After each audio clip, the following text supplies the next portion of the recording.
ज़िंदगी में अगर आगे आपको जाना है, ज़िंदगी में अगर आपको आगे जाना है, तो पूर्ण निष्ठा के साथ अपना कर्म करते जाना है, अपना कर्म करते जाना है। हेलो बच्चों, मुझे उम्मीद है कि आप सब बहुत अच्छे होंगे।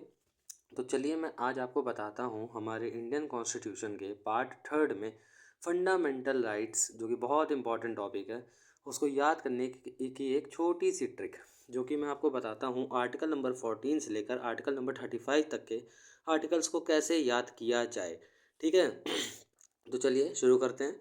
सबसे पहले हमने ये देखेंगे, लिखा हुआ है आर्टिकल नंबर 12 जो कि डेफिनेशन बताता है फंडामेंटल राइट्स की, और आर्टिकल नंबर 13 बड़ा कॉन्सेप्ट है थोड़ा सा, इसको हम बाद में डिस्कस करेंगे। बस इतना समझिए, गार्जियन ऑफ राइट्स है। ठीक है। तब अब हम लोग आते हैं आर्टिकल्स पे 14 से लेकर 35 तक में। तो राइट्स को हम देखते हैं, कौन कौन से राइट्स हमारे पास। Rights to equality, right to freedom, right against exploitation, right to freedom of religion, right to cultural and educational rights, right to constitutional remedies. ठीक है। राइट टू इक्वालिटी हमारा 14 से 18 में है, फ्रीडम हमारा 19 से 22 में है, अगेंस्ट एक्सप्लॉयटेशन 23 से 24 में है, फ्रीडम ऑफ रिलीजन 25 से 28 में है, कल्चरल एंड एजुकेशनल आपका 29 से 30 में है, और कॉन्स्टिट्यूशनल रेमेडीज़ हमारा है 32 से लेकर 35 में। अब इसको याद करने की ट्रिक क्या है, तो हमने क्या किया है, राइट्स को हमने डिक्लेयर कर दिया, आर से रिप्रेजेंट कर दिया है, और आर से हमने कर दिया है रोहित। ठीक है, नाम ले लिया रोहित, मेरे भाई का नाम है रोहित। अब उसके बाद ई को हमने रिप्रेजेंट करा है एक, एफ को रिप्रेजेंट किया है, फ्रीडम को हमने एफ से रिप्रेजेंट किया जो कि फ्रूटी बोल दिया है। अगेंस्ट एक्सप्लॉयटेशन ए ई से रिप्रेजेंट किया जिसको और एक बोला है।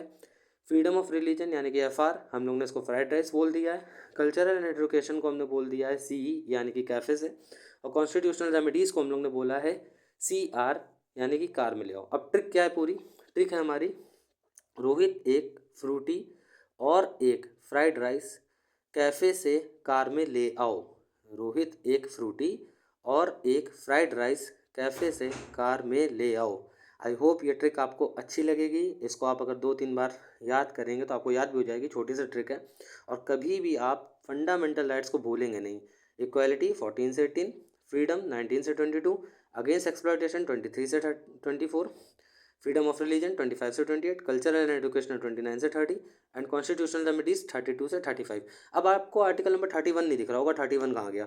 तो बेटा आर्टिकल नंबर 31 आपका राइट टू प्रॉपर्टी है, जो कि पहले फंडामेंटल राइट में होता था, लेकिन अब इसको क्या कर दिया गया है, कानूनी अधिकार बना दिया गया है। इसके बारे में हम लोग बाद में डिस्कस करेंगे। आई होप आपको अच्छा लगा होगा। अगर अच्छा लगा है तो आप प्लीज़ मुझे बताइए। Thank you.